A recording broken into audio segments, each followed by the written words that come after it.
Ci tenevo molto a presentare un progetto di legge che impegnasse la Regione Veneto in prima fila nel valorizzare il Museo Diffuso del Risorgimento, un museo di storia, un museo di memoria, ma un museo di grande promozione per i nostri territori, in particolare quelli delle colline moreniche e dell'entroterra gardesano e delle città di Villafranca e di Legnago, quindi una grande opportunità di marketing territoriale per la provincia di Verona. E che porterà anche importanti finanziamenti. Nel progetto di legge è prevista una norma finanziaria che impegna la Regione Veneto a sostenere anche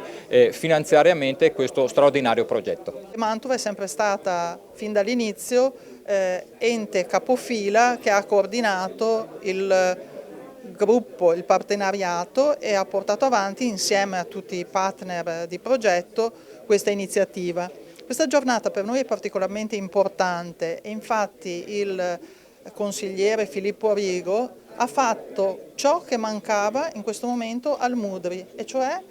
la proposta di riconoscimento normativo. Il Mudri ha una tematica importante, quella del risorgimento, ha un partenariato importante, più di 60 fra comuni, 2 province e associazioni, ma mancava proprio la norma di legge, quella che consente poi, nel momento in cui verrà riconosciuto, perché la legge sarà approvata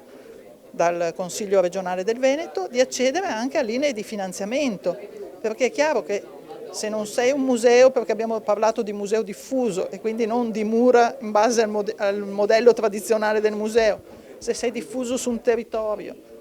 non hai da premiare attraverso l'accesso ai finanziamenti una manifestazione, perché sono tante manifestazioni in un complesso, senza un riconoscimento normativo è molto difficile accedere ai finanziamenti. La provincia di Mantova è all'origine di questa progettualità perché già nel 2021 ha promosso un protocollo d'intesa che ha raccolto quelli che erano i principali comuni coinvolti nel tema del risorgimento nazionale. Poi il progetto ha preso veramente forza, ci siamo consolidati nella governance anche con finanziamenti da fondazioni, tra cui la Fondazione Cadi Verona, e siamo diventati una convenzione fra enti con un bilancio del Mudri annuale che ci consente di affacciarci a nuove progettualità, tra cui anche progettualità europee. Quindi direi un sodalizio fortunato, un sodalizio che ci crede e che ha un progetto, una grande ambizione di portare il risorgimento nell'attualità. Il Museo Diffuso del Risorgimento, un museo lungo, nel senso di lungo la geografia di questo territorio è reticolare, a struttura reticolare. La rete è una struttura interessante perché a parte che è molto flessibile, ma permette accessi da ogni punto di intersezione, quindi non è un accesso obbligato, ma si può accedere in uno dei luoghi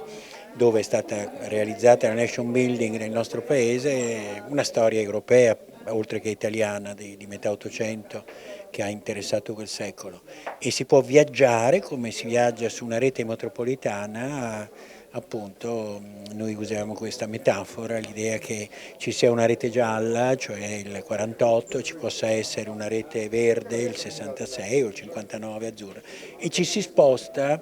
per appunto poter visitare la storia.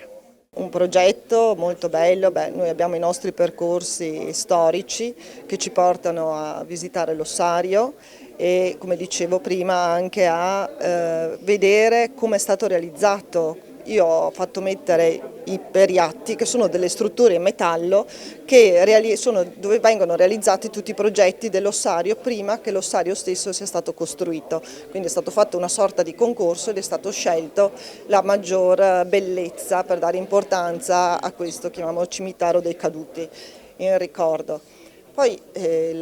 già Custozza, Suma Campania hanno un territorio che è tutto storico, quindi io dico sempre, prima di andare a visitare dobbiamo proprio crescere culturalmente e sapere che oltre al monumento di per sé persone hanno perso la vita proprio per noi, quindi